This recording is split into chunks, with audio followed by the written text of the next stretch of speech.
most asked question is, what do I do about fertilizer? Do I buy fertilizer? I talk to farmers that have bought their fertilizer needs for next year. I've talked to farmers that are thinking about it. I've talked to farmers that want to make a decision here right away. History tells you, you commit to it in the summer.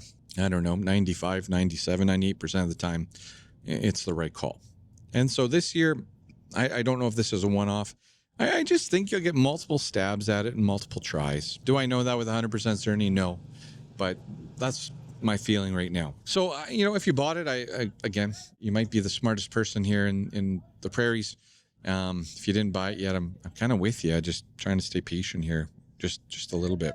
The second biggest question has been about the wheat markets. And as of recording here, the markets are closed. The entire show is actually closed. I'm staying here a little bit later on Wednesday to get something down for you for Friday here for this week. Wheat markets lost a penny today, trading at 620. Of course, we did hit a high of 680 and change here a couple weeks ago. I guess that's about a month ago now. The highs in June, again, hit a high here in early July, right around the 670 level. So people are asking, what do you do when it comes to wheat marketing? What do you do, with the new crop around the corner? And I'll tell you, folks, farmers are undersold. Not undersold in the fact that, hey, you had a market rip higher and now you're sitting here, you didn't do anything. The market, it gave us a couple small chances, but it didn't feel good. And that's what happens, right?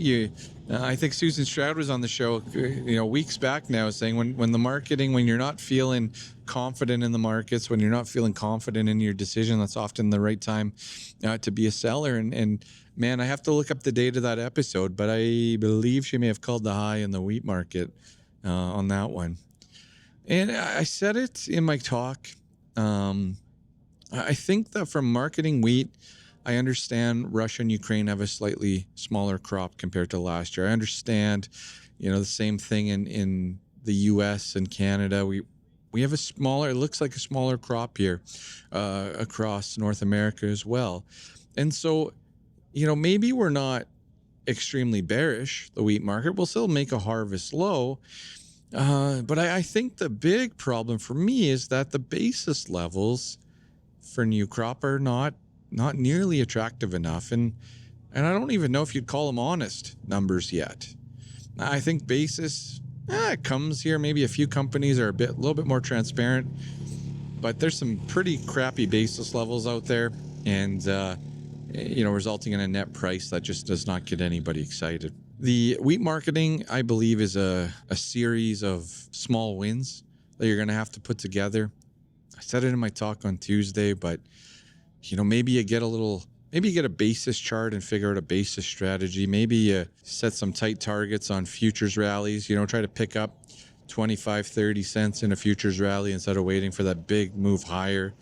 Maybe you make smaller decisions. Maybe you normally do 10% sales or something like that, 20%, but maybe you do 5%, or you make some smaller decisions this time around. I'm not sure exactly, but that's what I would look at.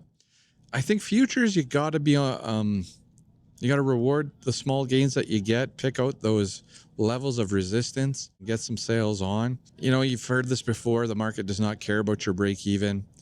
The market does not care that you're only going to get 50 bushels instead of 60 bushels. That is true. The market doesn't care.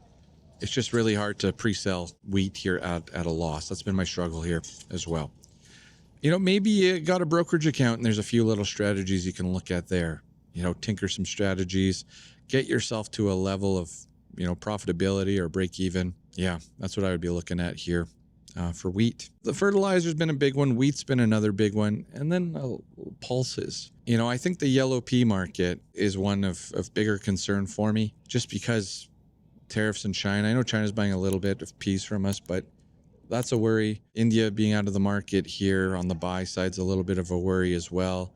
And so I know you don't want to sell $9 peas, but a lot of farms like to move their peas off combine or for cash flow.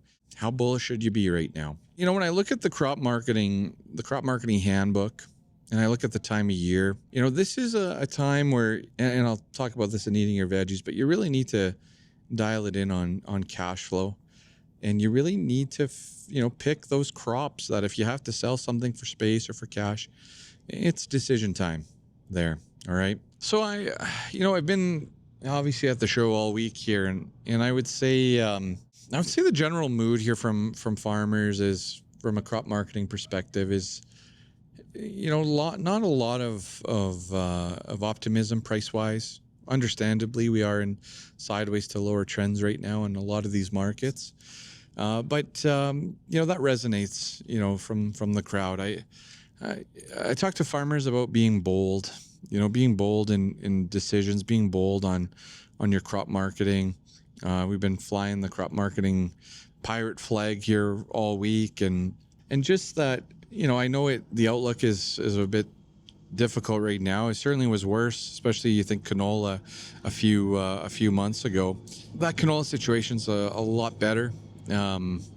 Obviously we saw a rally up to 750 off November. Like, if you had that on your bingo card months ago, you would have made a lot of money, right? So these markets don't always go down. I would say that farms are kind of prepared for it, and that's influenced crop marketing. That's why there's not a lot of sales on the drought and the low prices, and everyone's buckled in for what could be a challenging 6 months, 12 months ahead from a price perspective.